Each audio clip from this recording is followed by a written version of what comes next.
Hi, welcome to Coffee House Theology. My name is James, and I'm here to answer some of your questions that you might have about Christianity.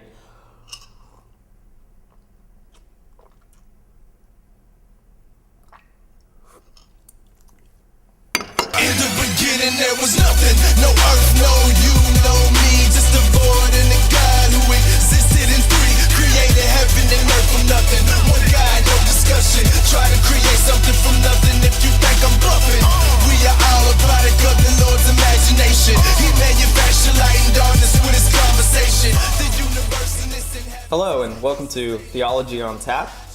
This is a show where I answer your questions that you might have about God or theology, Christianity in general. I don't always have the answers, that's obvious, but I will try my hardest to give an answer. And if by the end of the show I don't actually answer the questions that you have submitted well enough, feel free to message me, contact me, and I will try to follow it up on the next episode. Today's episode of Theology on Tap is brought to you by Woodchuck Hard Cider. Good stuff. I thought I would start off by talking about the Christian perspective on drinking alcohol, because there's been a lot of miscommunication about that. The Christian perspective on drinking alcohol, it boils down to about three things. One, drinking alcohol is actually okay to do.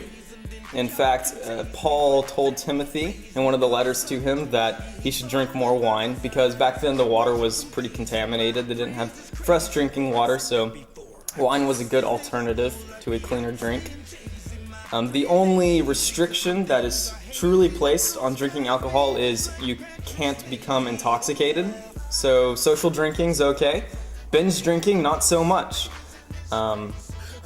The reason behind this is because, according to Christianity, your body's a temple, and you want to keep it in control, in check, basically. Also, people do a lot of stupid stuff when they're inebriated, and you probably know this if you've ever been to college.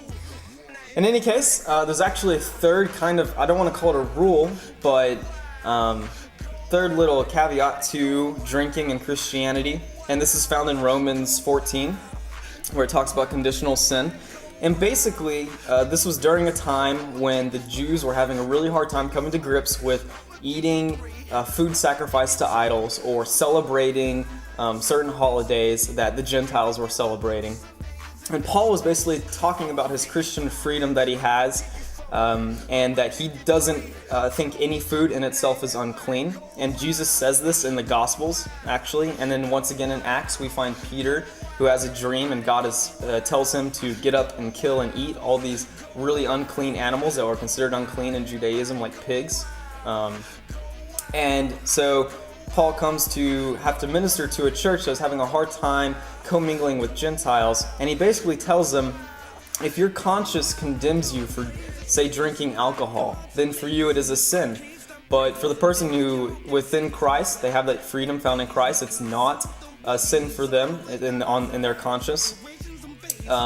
So basically, the rule comes down to don't put a stumbling block, is the word used, in front of your brother in Christ. So if you come and you're eating dinner with a Christian who believes that drinking alcohol is a sin, then you yourself should not drink alcohol in their presence, because it would be what is called putting a stumbling block in front of them. In essence, you would be tempting them and creating controversy that's really unneeded.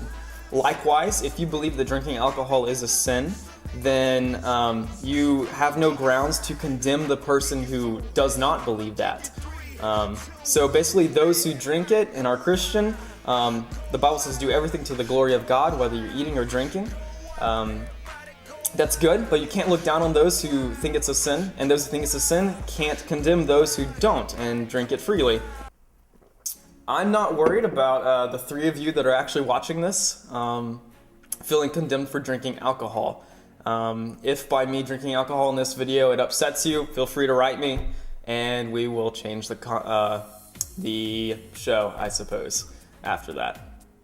So let's get started with your questions.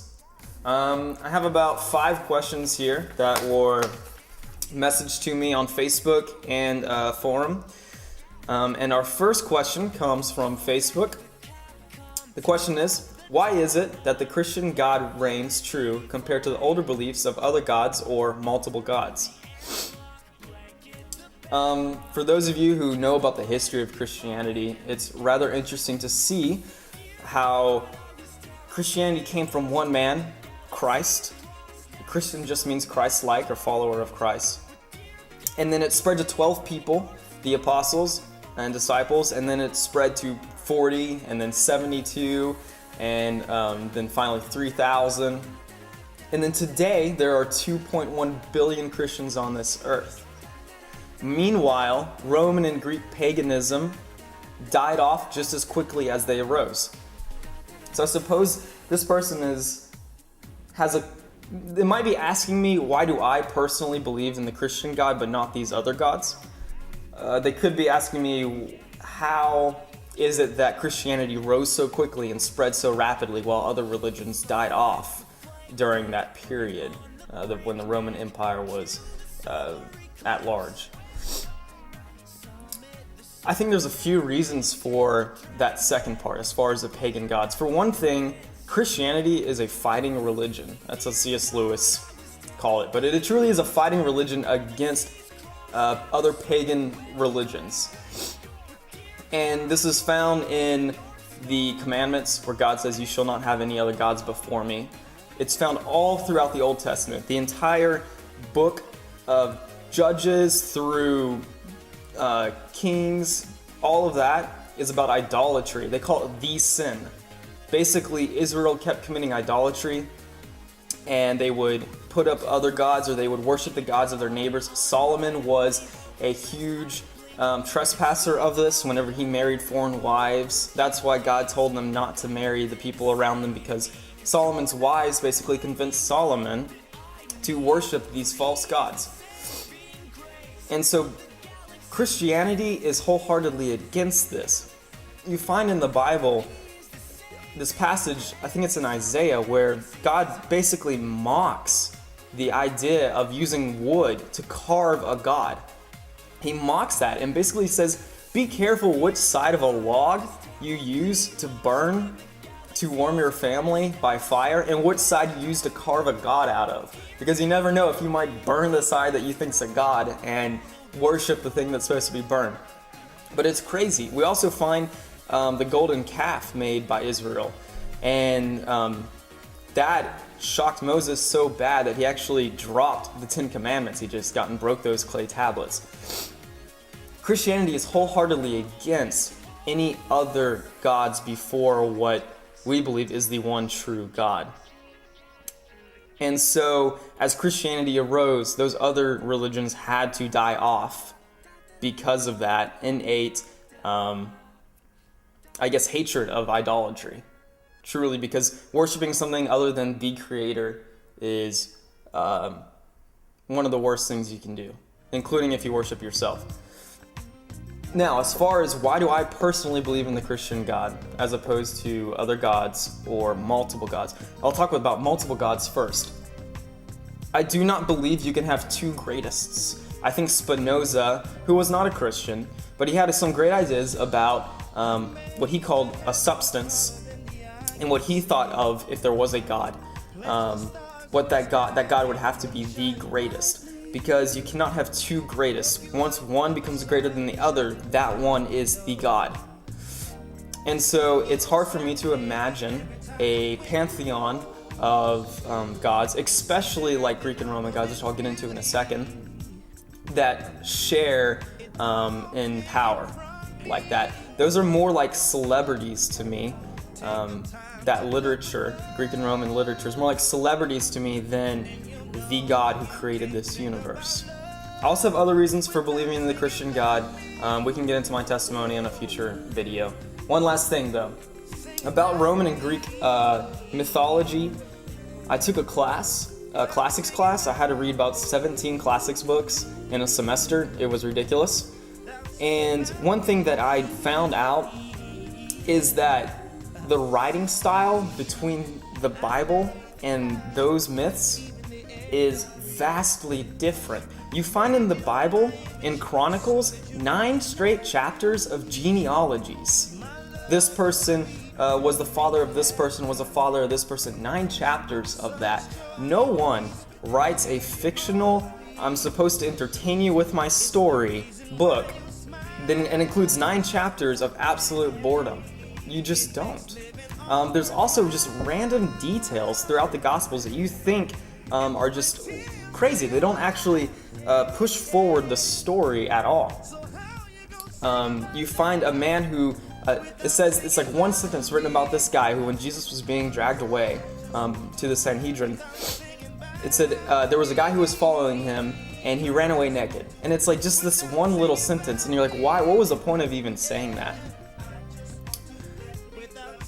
Einstein, who was also not a Christian. You'll find that I like to study a lot of philosophy from people who aren't Christians too, because I love to see their perspective.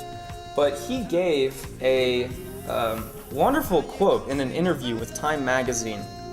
He was asked about what did he think about Christianity and Judaism, how did they impact him? And he said he was a Jew. And his reply was, "As a child, I received instruction both in the Bible and in the Talmud. I am a Jew, but I am enthralled by the luminous figure of the Nazarene," who he was referring to Jesus, who was a Nazarite. And then he went on to be asked about whether he believed in the historical existence of Jesus, to which Einstein replied, "Unquestionably, no one can read the Gospels without feeling the actual presence of Jesus. His personality pulsates in every word. No myth is filled with such life." And that's exactly how I feel when I read the Gospels. I never get bored of it. I just don't. Those 4 books I can read over and over and never get bored of listening to Jesus, because he is so counter to what the culture I live in is. He's so counter to some aspects of me. But I compare reading those to reading the Odyssey or the Aeneid, and those mythological books fall short every time. They're nothing like the Gospels. The writing style, there is no life in them like there is whenever you read the Gospels. So I hope I answered that question well. I don't know. Feel free to message me and I will try again if I did not. Second question. This was written by Black Swan, is her internet name. The question was, are we relevant? If so, how does God think so? And I know this lady's a Christian, so she's basically asking, is Christianity relevant? And if so, in what way does God think so? I believe personally Christianity is the most relevant relationship, institution, whatever you want to call it, to people across all ethnicities, across all time. One of the reasons for this is because people were built to run on God. As C.S. Lewis said, cars are made to run on gasoline. People are made to run on God. That's how he made us. And so we are most, as John Piper says, we are most satisfied when we are satisfied with God. That's not the direct quote, but it's something like that. People are not joyful and truly happy until they are correct, have a correct standing relationship with God. It's just how he made us. And so in that sense, it's always going to be relevant to the individual. Now, one thing I would like to touch on is about cultural relevancy, because there are some churches out there who believe that that is wrong, that we should not be culturally relevant. They hate rock and roll Christian music or worship music.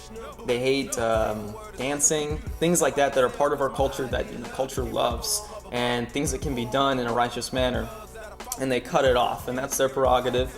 Once again, Romans 14, if they think dancing is a sin, it is a sin for them, but they can't condemn people who it's not a sin for, because the Bible doesn't have any direct. In fact, David himself, danced whenever the ark was coming in. So we know dancing is not a sin. But one interesting thing, Paul, whenever he's writing to the Corinthians, he's talking about his Christian freedom.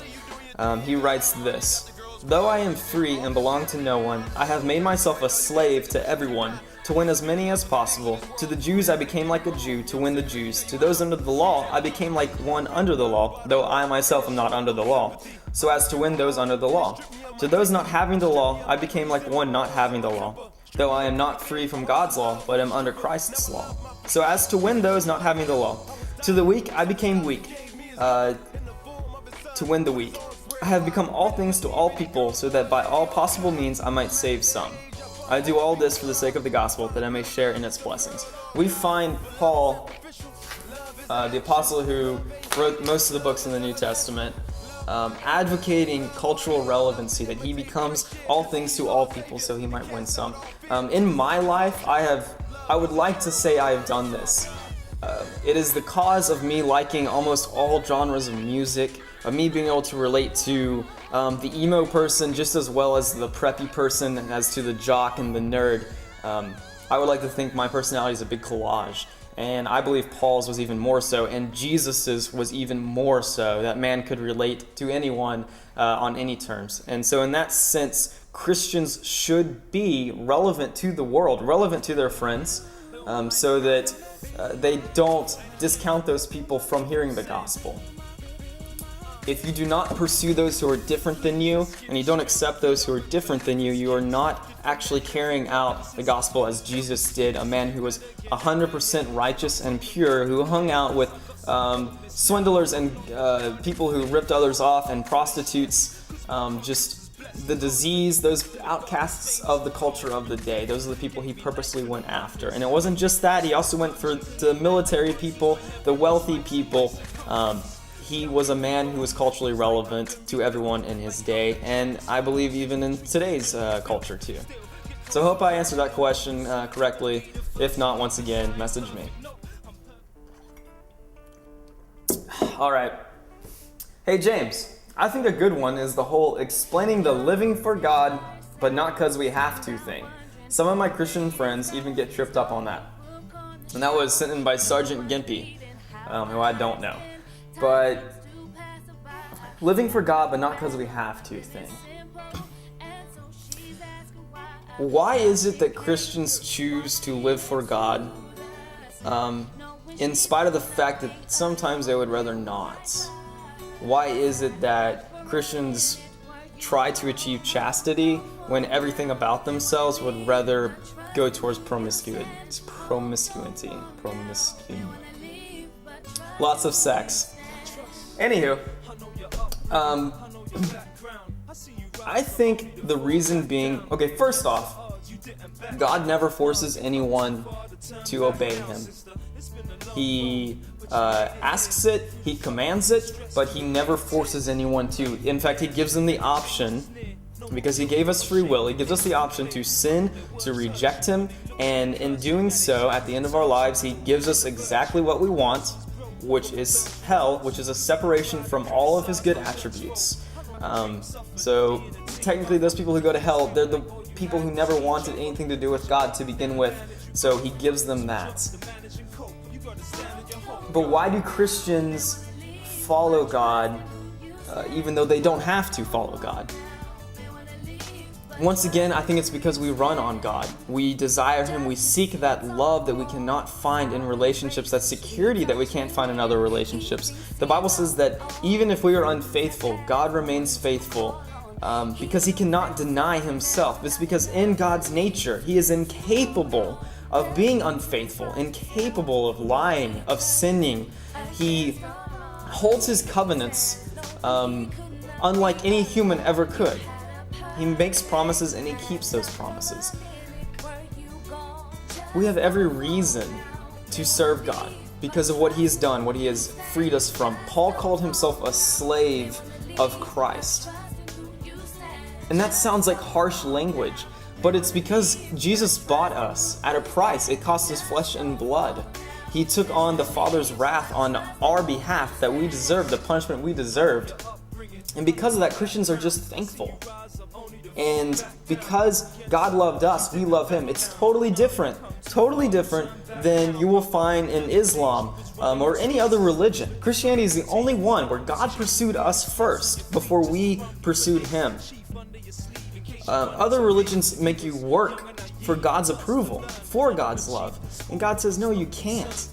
You can't. You are never going to be holy enough on your own. I'm the one who has to love you first. And so that is why he came down in the form of Jesus to love us first, to save us, so we might have that relationship with him. And I just think Christians live for God, even though they don't have to, out of appreciation, out of the fact that they aren't satisfied unless they are in God. So I hope I answered that question well too. This person said that they had Christian friends that get tripped up on it. If you do, I would just ask you to think about how much God has done for you that you could never do for yourself. All right, next question. This is from Ronald. How many years old do you believe the earth is? Right off the bat, I'm going to tell you I am not educated enough, skilled enough to tell you how old the earth is. I'm a business major, and I like studying science and philosophy, and religion and film. But archaeology, dating methods, I have no personal experience with, so I am not an authority on how old the earth is. I will tell you this, I used to want to be a paleontologist. When I did, I researched the different periods of our earth, the different cycles it's gone through. And the fact that they were throwing out then was that dinosaurs lived about 65 million years ago, which I don't know if it's exactly that date or not. It sounds pretty right to me. If that's true, the Earth is probably a lot older than 65 million years. I believe the Earth is very, very old, and I could never tell you exactly how old. I don't believe it is something pertinent to our salvation, nor to be a Christian do you have to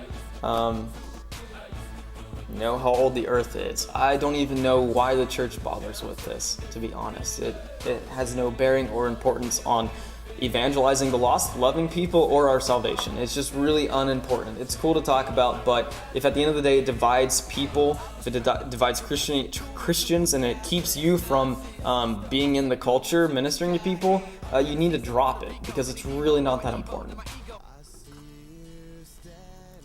Okay, very last question. This one's very long. It is from Facebook. And basically they just wanted my thoughts on this quote. So here's a quote. To hold as man's sin a fact not open to his choice is a mockery of morality. To hold man's nature as his sin is a mockery of nature. To punish him for a crime he committed before he was born is a mockery of justice. To hold him guilty in a matter where no innocence exists is a mockery of reason. This is actually a quote from a book called Atlas Shrugged by Ayn Rand. The main character, John Galt, basically gives us a rant on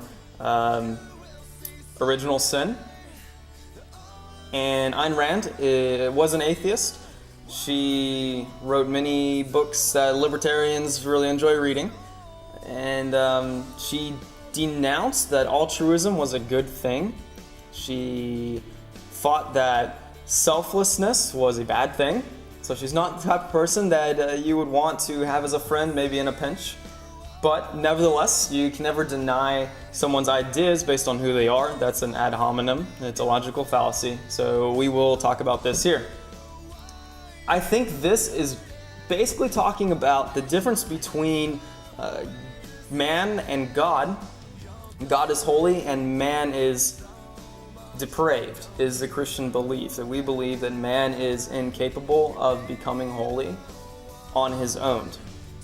And I think that Ayn Rand is basically saying that this is a very unjust idea, that man is incapable of being holy on his own and is deemed condemned from the start, to be honest, as a part of man's nature. And the whole deal goes back to Christians believe in the Garden of Eden, Adam and Eve sinned.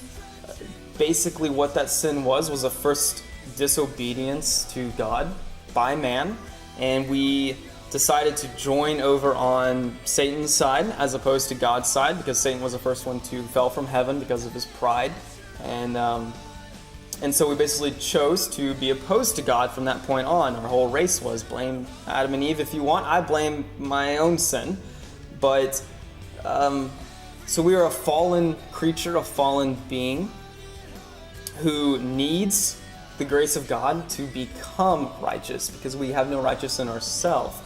Romans clearly states that no man is righteous. And that is true for every man I've ever known, every woman I've ever known. So I have no reason to disbelieve that. One interesting thing that I would ask a person who holds this kind of belief is, why do you ignore the fact that man has a way to become right before God? Why is it people call it unjust that God, being fully holy and having a perfect standard, would deny people who are imperfect, but they won't ever see that it's unjust that a holy God would take the punishment for completely depraved people, that Jesus Christ was crucified and whipped for my sake, a fully sinful person. Even whenever I try to do good, sometimes I don't.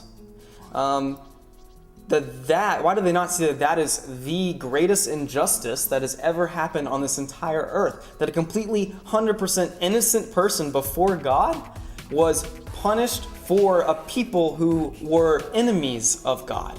That he himself took on our shame and our guilt so that we might become righteous through him before God, so that we might live with God for eternity. I do find a lot of people like to complain about the fact that they are born limp from the start, that they can never, on their own efforts, on their own merit, appease God or make him feel like they are worthy of being with him or worthy of salvation. I myself would rather my actions not make me or discount me as one who could come before God. I would rather Christ's actions and what Christ did on the cross be the determining, deciding factor about the difference between my guilt and my innocence. The fact that he has become my innocence and not me. Because if I was in charge of my own innocence, I would fail time and time again. And you cannot get to heaven based on your own works. It's just impossible for man to do that. So the whole history of what God has done in creating man fell. God saw that man was wicked and wanted to destroy them. So you have the flood, the physical purging of sin, and then boom, it happens again. It's just man's nature continually takes over through the timeline of the Bible. And you finally come to the apex, what everyone in the Old Testament looked forward to, which was a Messiah, and it happened to be God incarnated in human form, walking among us, showing us how to live, and then eventually dying so that man would not have to live that way as they used to anymore, and they would have the means to live like Christ did. It's just mind-boggling to think that God would come down to us as opposed to us having to work up to him. If you want an analogy, think about you becoming a slug or a mud crab for their sake. It's just mind-boggling to me. So I don't know if I answered that really well. There's actually probably like 5 questions in here. It talks about nature and justice and innocence, morality, and sin. It's really long, and I would do much better writing it out than talking about it. If I did a poor job answering it, just message me, and maybe something a little more finite that I can talk about.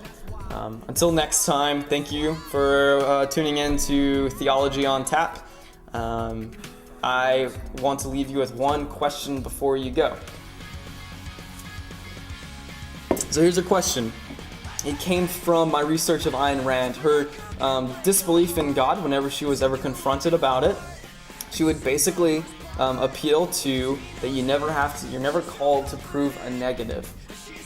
And it's something that I hold to believe to be very intellectually lazy, to never try to prove a negative. For example, I could probably prove to you that there is no applesauce in my bathtub. I could probably prove to you that the top portion of this bottle lacks beer. That there are no Christians living next door. So it's not impossible to prove a negative. It really isn't. It's just people are lazy, if you ask me, and they don't take the time to actually evaluate the assertions. And especially when it comes to God. People will read the gospel and they'll say, there's no way this can be true. And it's because they don't actually do what Jesus says. And he says, if you try these things, that he will show up to you. There is a man named John Safran, an atheist, who has a show called John Safran versus God. Hilarious. And he basically went around the world trying out different religions. And it's very sarcastic. As I said, it was really funny. But he actually decided to try to prove a negative. And it's really interesting, and I'm going to show you some clips of that right now. Revelation 27. When the 1,000 years are over, Satan will be released from his prison.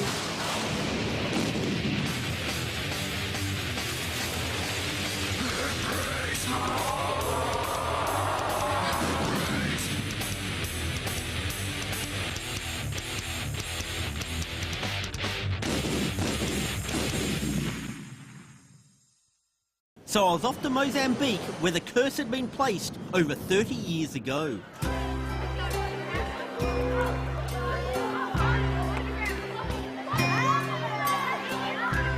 I was very excited to touch down in Mozambique, not only because I could now try to help out the Australian team, but also because it was the perfect opportunity to do a slow-motion montage of me playing soccer with small black children. And everyone watching the show would really like me. Definitely cut out that bit, Damien the editor. We cannot have a bit like that in the show, where I smash this small child in the head with a soccer ball. It'd make me look very bad. Anyway, I seem to have got distracted. Back to the mission at hand, removing the curse. I met up with Danilo, who said he could find me some youngers or witch doctors. Hello?